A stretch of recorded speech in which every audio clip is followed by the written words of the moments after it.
বন্ধুরা দেখো আবার একটা নতুন রেসিপি নিয়ে চলে এলাম। দেখতে পাচ্ছ তেল হয়েছে, তেল দেওয়া হয়েছে, আর এই দেখো বেসন আছে। এবারে এটাকে বড়া করবো একটু।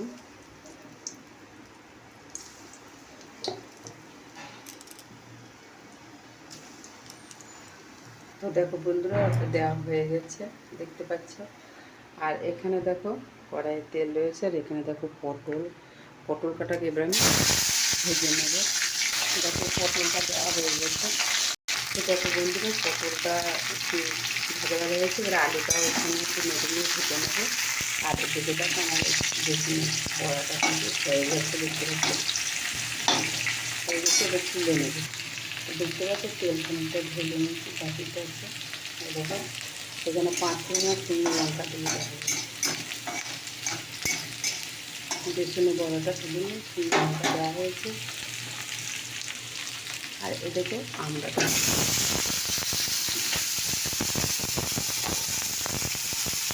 পরিমাণ মতো নুন দিলাম, নাড়াচাড়া করে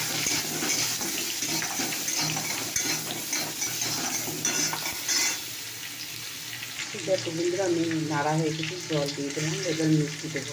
দেখো আলু পটল কিন্তু ভাজা হয়ে গেছে, এদিকে বড়ি ভাজা আছে, এদিকে কড়াইয়ে তেল চাপানো আছে, তোমরা দেখতে থাকো। তো দেখো তেজপাতা, 5 ফোড়ন, আর এদিকে পেঁয়াজ দিয়ে দিলাম।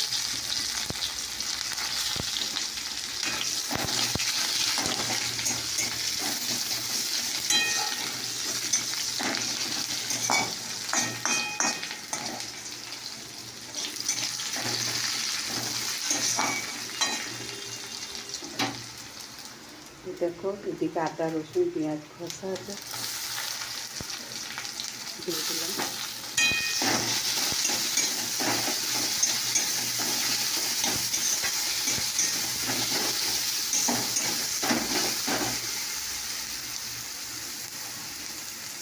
তেলটা দেখতে থাকো।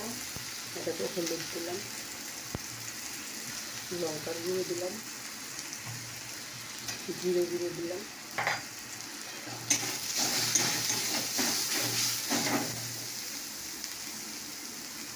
পরিমাণ মতন নুন দিলাম, জল দিয়ে দিলাম। এবার এটা কষা হবে।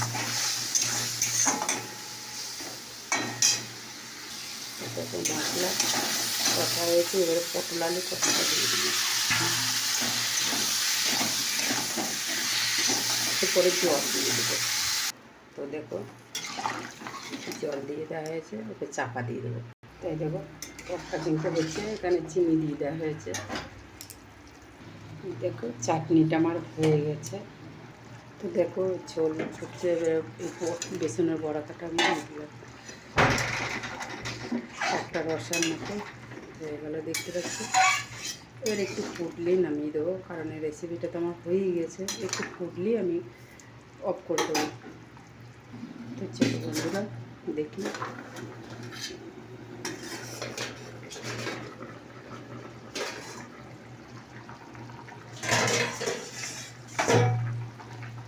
দেখতে পাচ্ছ আমার রেসিপিটা হয়ে গেল। তোমাদের কেমন লাগলো অবশ্যই কমেন্ট করে জানিও।